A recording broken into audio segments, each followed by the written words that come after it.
Shalom, and welcome to Episode 7 of the Great Tribulation, the Red Heifer Ceremony.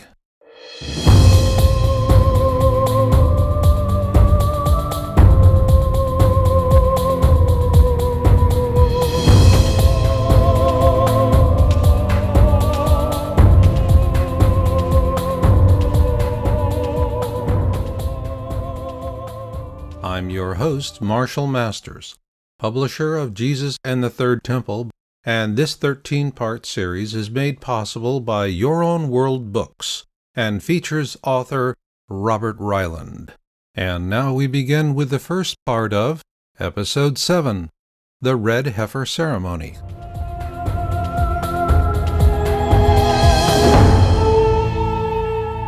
Well, Bob, we are now in a point with the series where I think we get to a really crucial issue for both Christians and Jews. Because on one hand, we could say the Messiah, whether it's the first coming or second coming of the Messiah, could come anytime the Messiah wants to come, right? Exactly. So the point for us is to know when the real McCoy is coming, that we're not seeing some drummer come into town as an imposter. But what we do know is, in a biblical sense, no red heifer ceremony, no Messiah.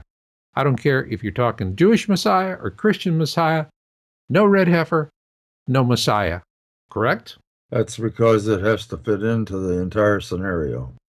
All right. Well, then, what you need to do is what Solomon had a problem with. Breaking this down and explaining it to people, because it seems like the information is incomplete out there. Why is that?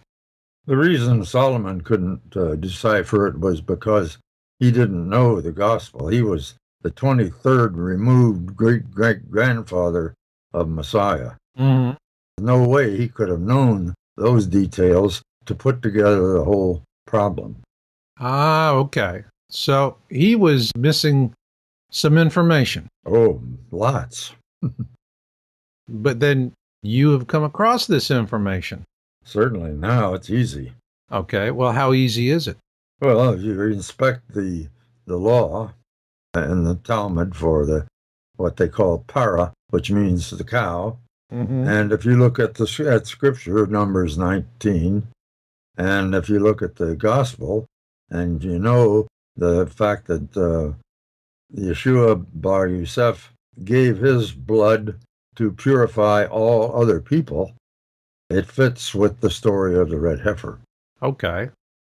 Well, let me ask you this. I know we had talked earlier in preparation for this, and you felt that for those folks out there that want to go to their home Bible and take a hard look at this, and with that in mind, what I'd like you to do, since you're feeling that in Numbers chapter 19, particularly verses 1 through 13, is to give us a quick summary of each of those verses. But as you do, blend in the information from Talmud and other sources so that we get that complete picture that Solomon never could. How's that? Like the Jewish mama says, it wouldn't hurt. Okay, Boobala, give it a go. First verse says the Lord spoke to Moses and Aaron, telling them this ordinance of the law which the Lord had commanded. And he wanted them to speak to the children of Israel and tell them to bring him a red heifer, one that's perfect, one that has no blemish and never even had a yoke on it. Right. And besides that, it had to be so perfect that it couldn't have more than one hair other than red. And this heifer would be worth millions of dollars in today's money. They're so rare. Oh, and it says, you shall give her to Eleazar, the priest, who had by this time replaced Aaron, apparently, because of Aaron's mistake with the golden calf. Okay. And that he may bring her forth outside the camp. That means one Sabbath limit distant from the Holy of Holies. And one shall slaughter her in his sight. There's a priest standing there, and somebody in front of him, between him and the door of the tabernacle, slits the heifer's throat and collects the blood. Mm-hmm. And Eleazar shall take some of her blood with his finger, then sprinkle it 7 times toward the front of the tabernacle. Mm-hmm. And if he belches or stumbles or miscounts or anything, if a cloud passes across the sun and shields the door of the temple while he's looking at it, it's all over. You got to go back. New heifer, everything. Oh, Of course, square A. boy. Has to be perfect. That's intense. And one person shall burn the heifer in his sight, the priest's sight, her skin and her blood and her flesh and her dung, the whole guts, feathers, and all shall he burn.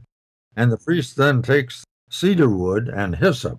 Hyssop is a scroungy weed that grows in great proliferation in Mideast, and scarlet material. And we found out later what that is. Just out of curiosity, what is scarlet material? It's the same cinnamon-laden incense that's used in the altar of incense in the temple. Okay. Cinnamon is sort of red, Uh-huh. not really red, but it's reddish-brown. Got it. That's what's going on there. Okay. Then the priest shall, going back, they cast that into the midst of the burning of the heifer. And they do that when the heifer bursts, thrown in the fire, and it expands in its belly. Now, this is kind of gory, but when the heifer bursts, then they throw in this other material. And red smoke will emanate from it because of the contents of some of those ingredients that they threw in the fire. And a priest down at the temple will see that, and he will know that that action is completed. And then it gets really complex. The priest shall wash his clothes and shall bathe his body in water, and afterward he shall come into the camp, and the priest shall be unclean until the evening. Mm-hmm. My own interpretation of that means that the evening is the end of the age, and that's what's signifying here. Mm-hmm. He'll be unclean until the end of the age. And he who burns the heifer shall wash his clothes and bathe his body in water, and he shall be unclean until the evening. That means they can't come into the temple, and the temple is a type of heaven. And so that's the picture that we see here. Mm-hmm. And a man who is clean shall gather up the ashes of the heifer and lay them outside the camp in a clean place. A clean place, as we discovered before, was preferably something that's insulated from the soil beneath by at least 4 fingerprints of air and resting on stone above that. Mm-hmm. Dead airspace, and the stone insulates from any sin or death that's down below. And it should be kept for all the congregation of the children of Israel for the water of sprinkling. This is water of purification. If you walk across a dead body of a prehistoric Edomite and you don't know it, well, that's too bad. You got to be clean anyway. So just in case you did, you have to be sprinkled by this for certain ceremonies, not every ceremony, but for certain ceremonies in temple worship. Mm. And he who gathers the ashes of the heifer shall wash his clothes and be unclean until the evening. You see this all the time, until the evening. And that means they can't go back into the temple until they've done this.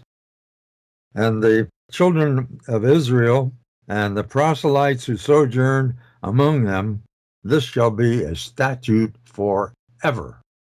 And that verse or phrase, that last one I read there, shall be a statute forever, is what the rabbis interpret as meaning that you have to find the original ashes. They have kept the ashes. There have been 7 heifers that have been qualified, burned, and their ashes are all in that kalpeh, and it includes the one that Eleazar burned. The first heifer ashes are in that urn, and they have to do that because of that particular verse that we just read. Shall be a statute forever. And he who touches a dead body of any man shall be unclean 7 days. This is all about death, and death is equated to sin. God was giving them a message of equating the fact that death is sin, and if you sin, you will have a second death, and you will not be with him in New Jerusalem. If you're not written in the book of life, you'll have a second death, and you will go into the lake of fire for eternity. Okay. So he's giving him sort of a message of that here. Okay. The pitch here is that this is a picture of, you take a perfect living being. I mean, it is absolutely perfect. And you kill it. And then you use its ashes or blood, and you mix it with living water, water that's being poured and stirred at the same time, not stagnant at all. And you put a pinch of that ashes in there, and you sprinkle it on other people, all of whom are unclean, and it purifies them. Now, this is a picture of Messiah, the Redeemer of Israel. All at the Seder ceremony, each Passover, I think about a dozen times, they say, "May a Messiah, son of David, come speedily in our day." That's for the reason that we talked about the Jewish rapture earlier. He's going to bring them to Jerusalem to see their Redeemer when he arrives. And that's going to be a really big show. I mean, he's going to come in the sky, and everybody on the surface of the earth is going to see him coming, and they're going to know who it is. And like it says, every knee shall bow, every tongue confess. There ain't going to be no doubt about who that is. He is going to be in charge. Okay. That's what this is about. All right. But in modern day sense, are people as confused from what you see as Solomon was? Because, he didn't have a full portfolio to work with, so to speak. In our book, this is explained in detail, which we haven't got time to go through here. But it's a very complex story, but it's a very beautiful story, and it's worth the reading. And as you encouraged people before, they should get out Numbers 19 and read through it. They won't find the whole answer there, but at least they'll have a part of it. And where do they go for the rest of the answer? The rest of it is in the Talmud, in the Para Tractate, and in the 5 books of the Gospel. Okay.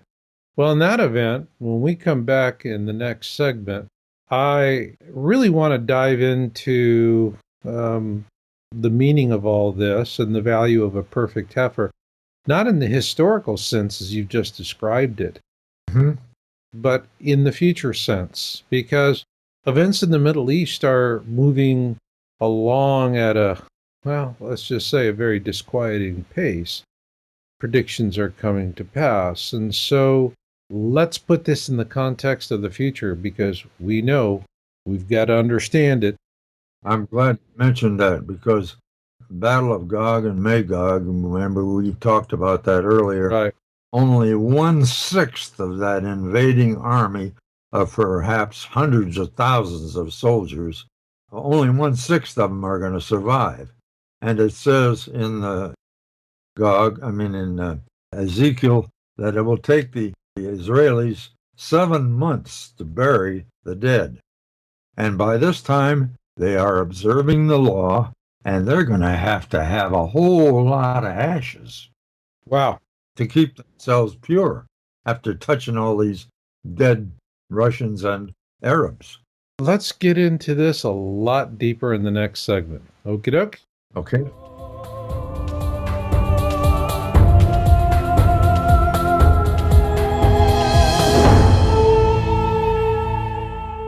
To learn more about Jesus and the Third Temple by Robert Ryland, please visit JesusandTheThirdTemple.com.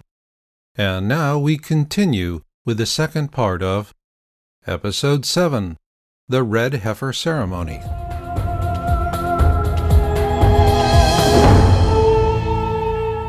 All right, Bob, as we closed out of the last segment in this show, the Red Heifer Ceremony, we were starting to look forward into the future and talking about, well, they're going to need a lot of red heifer ashes to bury a whole lot of bad guys.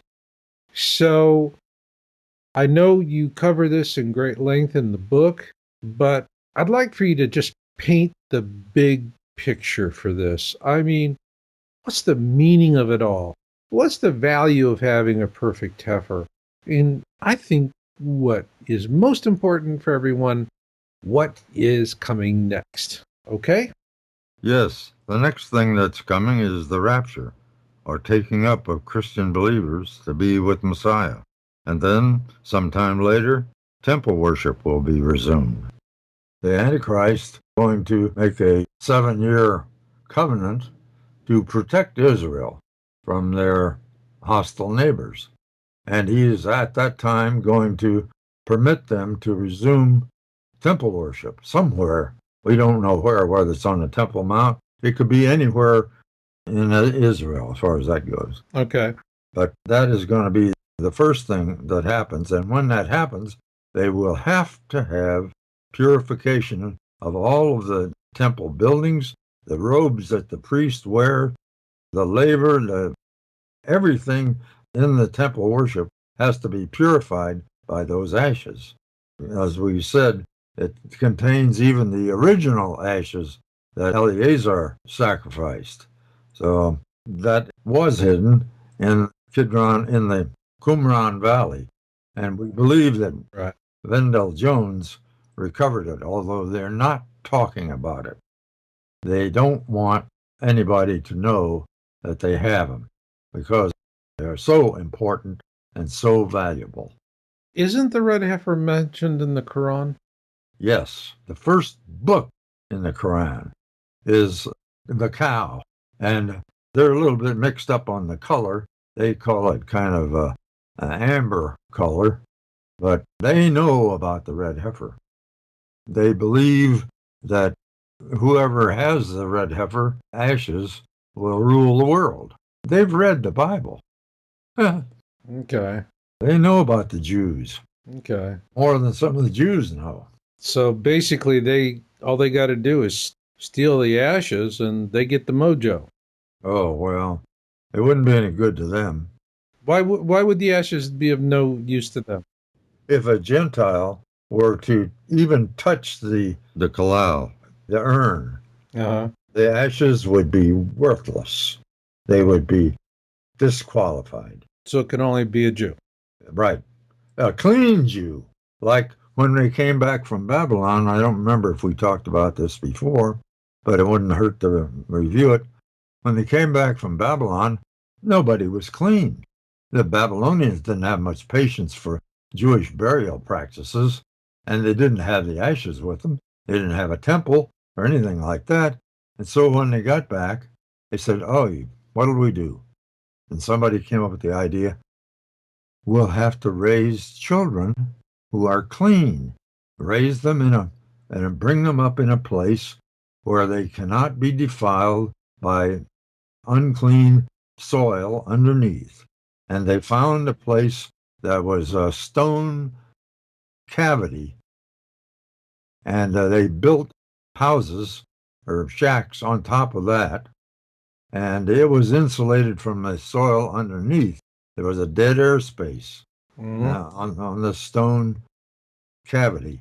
And wealthy women from Jerusalem brought food and clothing to the pregnant mothers that they brought to the place so that they would have their prenatal period there. And they raised several toddlers by a basis of some criteria. I don't know how, it doesn't tell about that, but they picked a few of them, and then when they were old enough, they put them on doors on top of oxen. Here again, they're insulated from the ground, right? Right. And they took them down to the pool of Siloam, and they gave them a cup of water, and the cup was either stone or dung. Dung or stone are clean, ritually clean. Okay. And then, since these children were clean, they could touch the ashes. And excuse me. Mm-hmm. Dung is clean? Yes, ritually clean. Why is that? I mean, it just is logically speaking, it's what winds up in the septic tank. It's because it comes from nature, but it's also because God said so. Like he says, who are you to cavil at my commandments? All right. Well, then that's the way it is. Yeah. That's the way it is. Okay. So the children are clean and they can reach in and take a pinch of the ashes and they drop them in the cup. They stir the cup as the water is being poured in to the cup, actually. So it's living water. And they stir the ashes as the water is being poured into the cup. And then they have a batch of ashes that can be used for purification. Now, this next part is so bizarre. Well, I don't know what you're going to think. Okay, well, just lay it on me. They took a priest and sat him down in front of a goat. And they got some hyssop branches and they dipped them in this clean ash water and tied them to the horns of the goat. And the priest is facing the goat. And he tapped the goat on the nose, and the goat reacted by lurching his head, and he sprinkles the ashes on the nice priest. And now the priest is, guess what? Clean. And so he can clean you, he can clean me, he can clean somebody else. Da-da-da-da-da-da-da. And then we're on our way. Now, I wasn't sure that they could find the place that they raised the children, the babes, when they came back from Babylon. It might be in the Muslim section of Jerusalem, for all we know, or in the Armenian quarter of Jerusalem. I drew a sketch in there of a building that they could make that would insulate the children from the ground, and they could be raised in that kind of a building.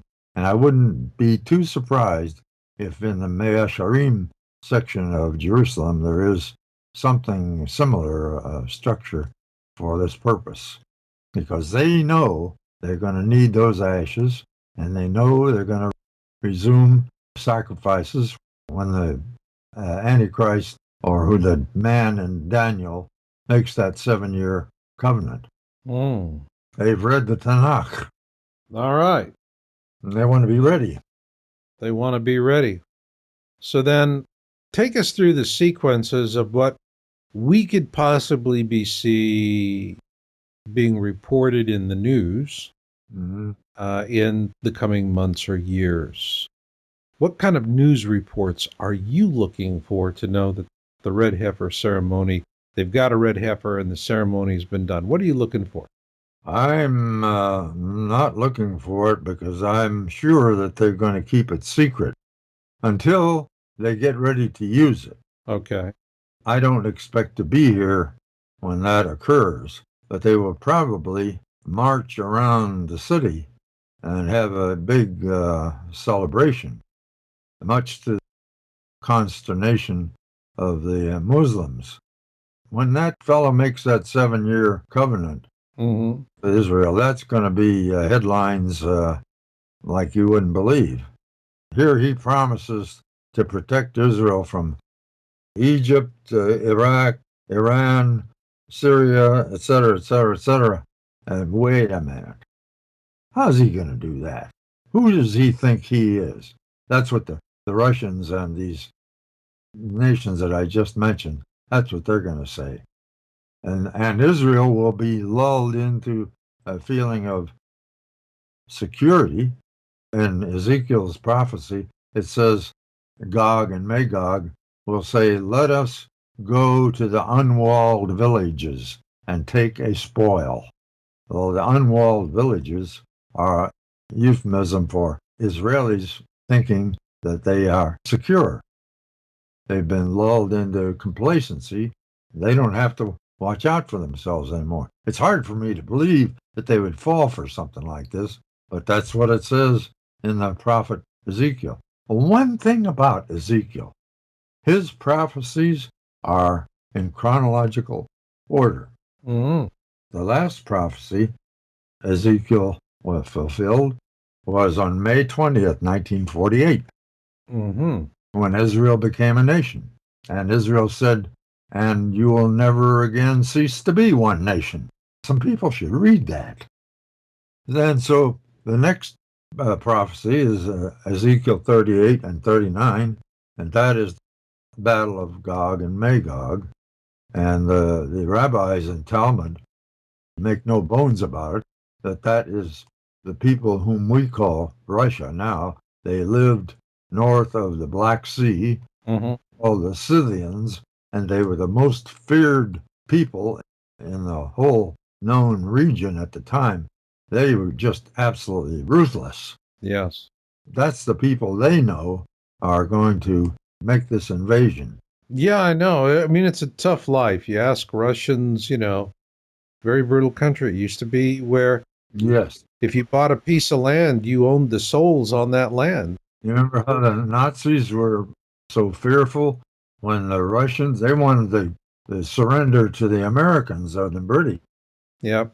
But early in Operation Barbarossa, I know one of the Wehrmacht officers said something to the effect of invading Russia, Germany is like an elephant attacking an anthill. You can stomp on hundreds or thousands of ants and kill them, but in the end, they'll swarm all over you and eat you to the bone. Wow. That's exactly what happened. Exactly. But in some ways, the Russians are comprised of a mixture similar to us. There are Russians who are of Asiatic ethnic order, and there are Russians that are probably even from Abrahamic. But the real Russians that we've been talking about, the so-called white Russians, are the ones that are descended from the Scythians. Most fearful people. Oh, yeah. They are a fearsome people. So let's do this. I think we've really had a good chat on the red heifer, and bottom line is no red heifer, no Messiah. So I think in this third part of this episode, let's talk about how you became a Goy Yeshiva scholar. Okay? Sure.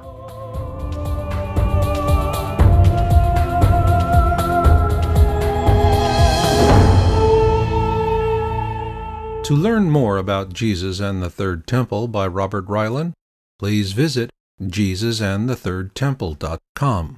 And now we continue with the third and final part of Episode 7, The Red Heifer Ceremony.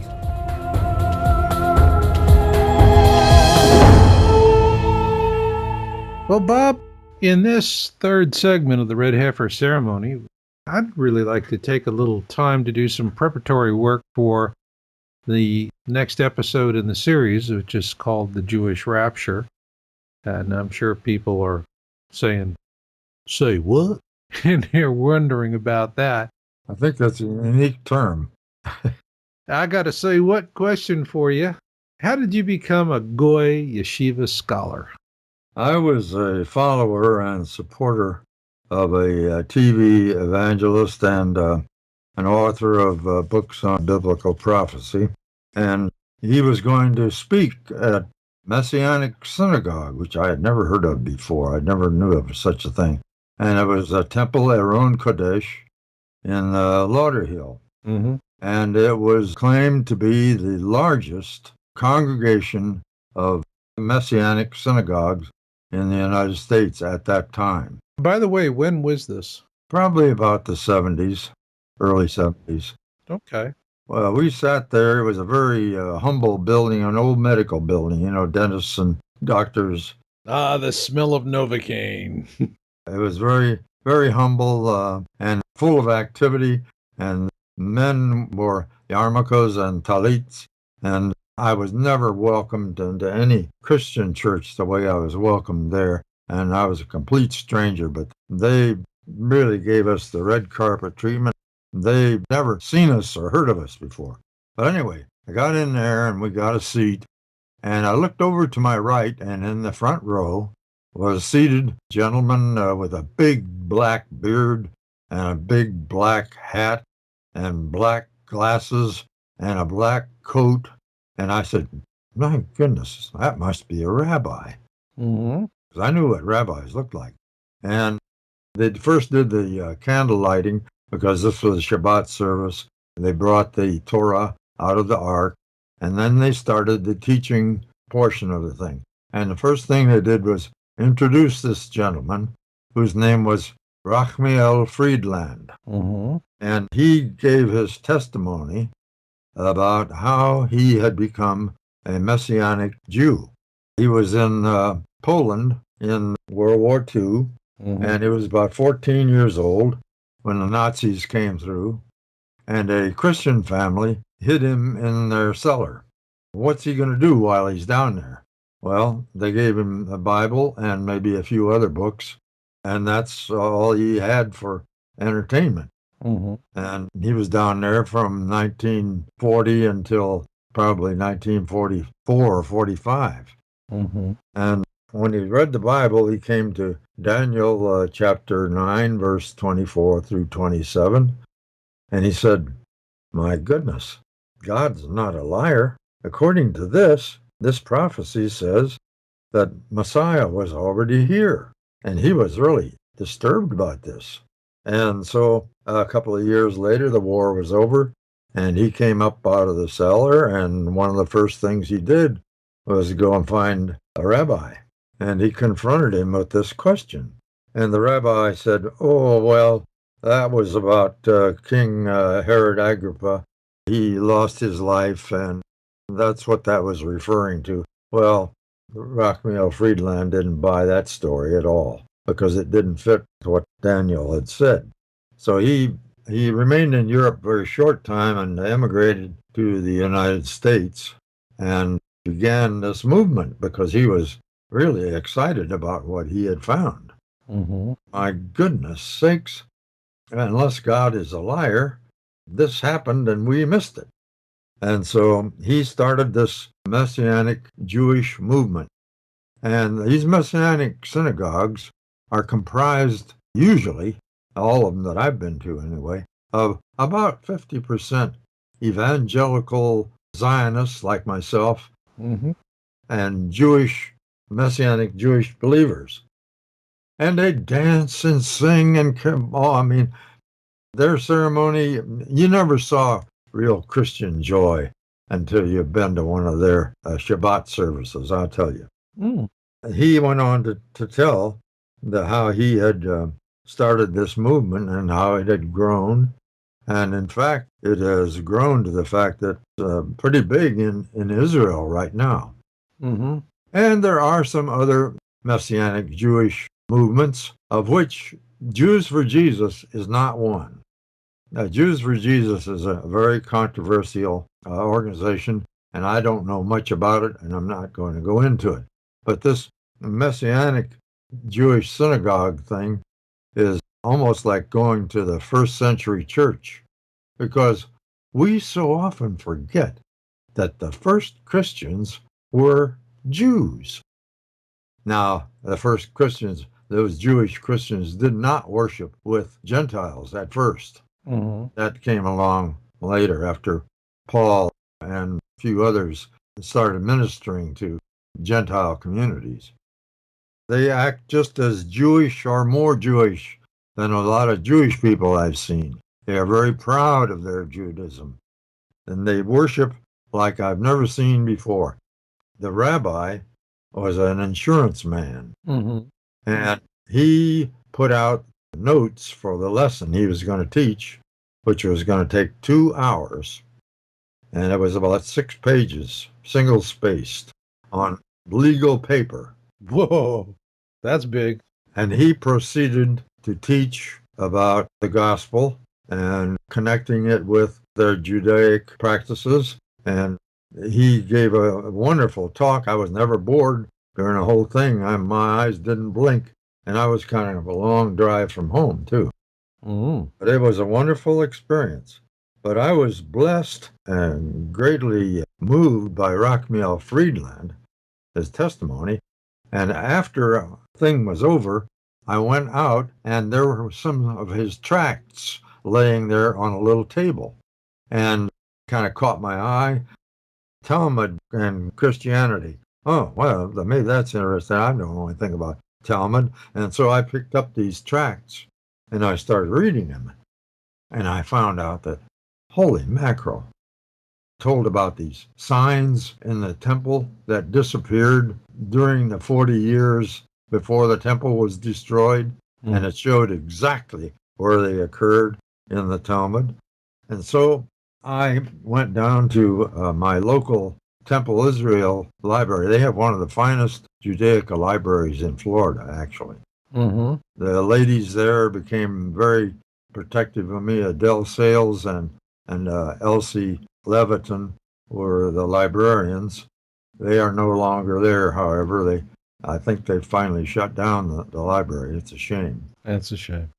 They mothered me along, you know how Jewish mamas are anyway. Mm-hmm. But they would also call me if a person called up to ask a question about King so-and-so. Bob, I got to tell you, this is for a moment for a good old classic Jewish joke, because that's what this really reminds me of, with the temple having you coming in as a consultant. This was many years ago in Eastern Europe, and there was a circuit rabbi, and he's going around to all the small shuttles and answering questions. And he has a carriage and a driver. And so they're going between two small shuttles, and the driver looks over his shoulder at the rabbi and says, "You know, I've been with you for all this time, and I don't see you doing anything I couldn't do." And the rabbi says, "Really, is that so? Okay, well, why don't you pull over and we'll exchange clothes. I'll be the driver and you'll be the rabbi. And let's see what happens." So they do. They go into the next shuttle. And of course, immediately they pull in and everybody swarms around. Rebbe. It's one of these really complex and deep questions. And the driver, dressed like the rabbi, scratches his head and thinks and smiles and looks at them and says, "The answer to your question is so incredibly simple. I'm going to let my driver explain it." Brilliant. So they were calling you in for that, and you wound up doing this. But in the process of doing all of this research with Messianic Jews, then leading you to a Jewish temple, and at the time when it was available, one of the best Judaica libraries in Florida, as you said, it really opened a lot of doors for you that, frankly, very few Christians ever walk through. I started studying the Talmud because I didn't have my own Talmud at that time. Mm-hmm. And they had all of the Babylonian Talmud from the Sonsino edition. And a short time later, I met a young lady at another meeting who asked the speaker, "What's the latest on the red heifer?" And he didn't even want to talk about it. He just sloughed her off, rather rudely. And so I went up to her after the meeting and I told her, "I've been studying about the red heifer and I have quite a few notes and I would be willing to share them with you." So my then wife, Beth, and I came down to visit them and I showed them what I had found. And she prayed that I would get my own set of Talmud. Mm-hmm. And I'll bet you it wasn't a month or two later that Vendell Jones came out with a big special in his bulletin. It said, "Babylonian Talmud, brand new, half price, $275. Wow! Man, I sent my check in for that and I was on my way. I didn't have to go down to Temple Israel anymore for the Talmud. I went down there for other things, like some commentaries and things like that. Mm-hmm. Oh, and one very wonderful thing happened. I found about the Midrash, where the story of departure of the glory of the temple, the Shekinah, was told. And I wanted to read about that. I read about it in Josephus, but I didn't have the Midrash. And so I went down to them and asked if they had midrash. Oh, yes, we have that. And Elsie looked over in the shelves, and she couldn't find it. So, well, maybe the rabbi has it. So she went into Rabbi Howard Shapiro's office and asked him if he had the midrash. And she came out, and she was crestfallen. She says, "What, now, Bob, I'm sorry, we don't have a midrash." You know what they did? What? They bought one for I. Just special for me. All right. Then I was able to read that portion of the story of Shekinah and put that together with what I had from Josephus, and I started writing the portion of the book about the red heifer. Uh-huh. And one thing led to another. It just kept snowballing. One time I sent my then wife down there. I was at work out at Pratt and Whitney, and I sent her down to Temple Israel Library to find something for me that I'd been thinking about. And so she went down there, and she got in the Talmud that I told her to get into. And she came across, just flipping through there, came across something that caught her eye. There were two Messiahs, Messiah son of Joseph and Messiah son of David. And they were both carpenters. Da-da-da-da-da-da-da. We already talked about that. But Beth found that just by, shall we say, accident? I don't think so. Well, I have found these things are not always accidental. Elsie and I and Adele Sales became real buddies. In fact, when they would have sales of the books in the library that had been there a long time and they wanted to kind of clean things out, she would call me up on maybe Wednesday and tell me that they were going to have a sale and that I could have first grabs on whatever they had before the whole congregation came in there. I have one book up here on my shelf that is a treasure. It's a book about Yerushalayim, and it has the signature of Teddy Kollek. Okay. Probably for $1. Wow. That is a real find. But that's how I started in my yeshiva self-taught mode. I went on from there, and I obtained, as I told you, some CD-ROMs, one on Talmud and another one on Midrash, and I have another one on the Bible. You never knew there were so many translations of the Bible. Oh, and I also have Eusebius, both of his famous books. I started pouring through those things, and it was, like I say, it was like a snowball. Things just kept connecting to each other, one after another, and I came up with this book that you published that's so beautiful. I mean, 700 pages. There's a blessing on every page. Wouldn't you agree? I do agree. Yeah. It's a beautiful book, and it's a fun read. It is a fun read. To talk about this, because our next big episode is the Jewish Rapture. And I know that title's got to have some people scratching their heads. But if there's someone that's eminently qualified for that, it's you. So let's do that in the next show. Okay? All right.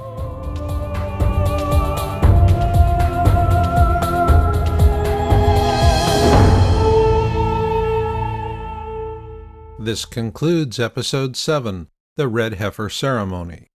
Next up, please join us for Episode 8, The Jewish Rapture. To learn more about Jesus and the Third Temple by Robert Ryland, please visit JesusandTheThirdTemple.com.